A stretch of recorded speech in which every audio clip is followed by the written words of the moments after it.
about loops, and we're going to start with a while loop. But before we get to that, we need to know about the increment and decrement. So what does that mean? Well, increment means to increase, decrement means to decrease. So when we start dealing with loops, we need to know how to do this because that's a way we get out of the loop. So in increment, we just say, for example, say num plus plus. And then to decrement, we just say num minus minus. So that plus plus means to add one, minus minus means to take away one. So that is all that is. Very simple, very easy. So now let's look at the while loop. So the while loop is called a pretest loop, which means that it tests the condition first before executing the code. So in this example, we're going to say int num equals 1. And we're going to say while num is less than or equal to 5. So that's the condition. Then we want to say system.out.print line. And I'm going to say, hi, everyone.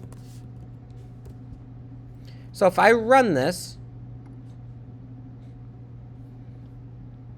I actually have, it's not stopping.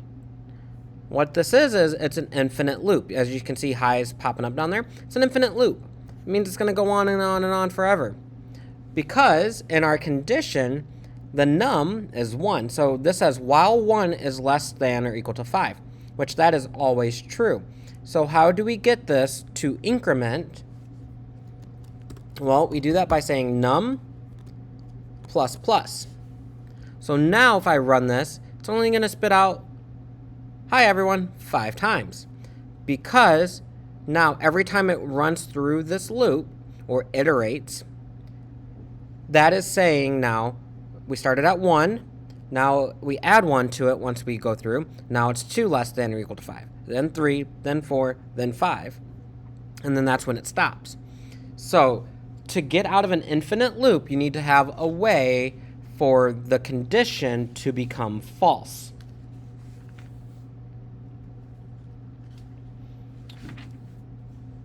Now, we can also use the while loop to validate user input.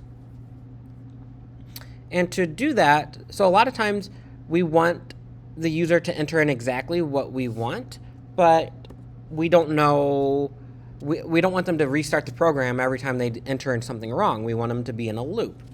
So the way that we're going to do this is we're going to just to validate the user input.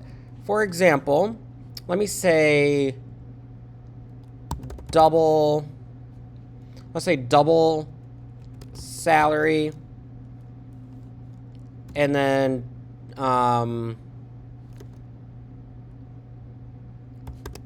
total pay, and total pay, and I also want pay rate.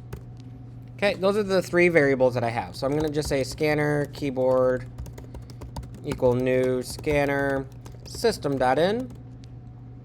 So if I just say system.out.print, or not salary, I want hours. So if I say hours worked,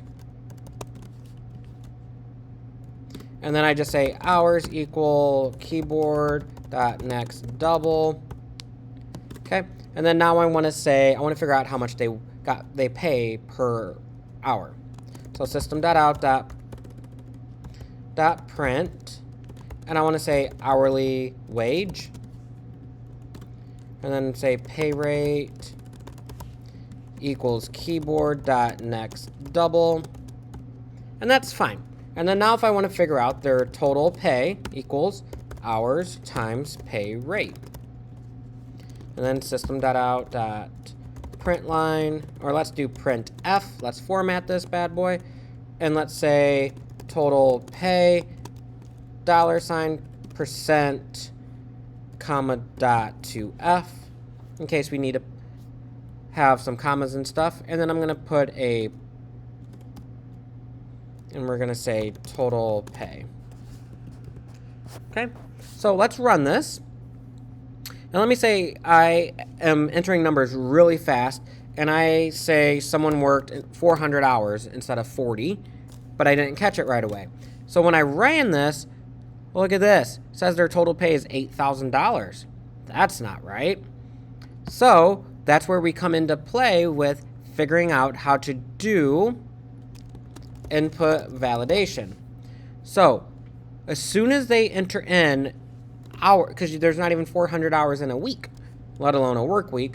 So I want to say while hours is greater than or equal to, and we can say whatever arbitrary number we want. So for now, I'm going to say no one's working more than 100 hours in a week.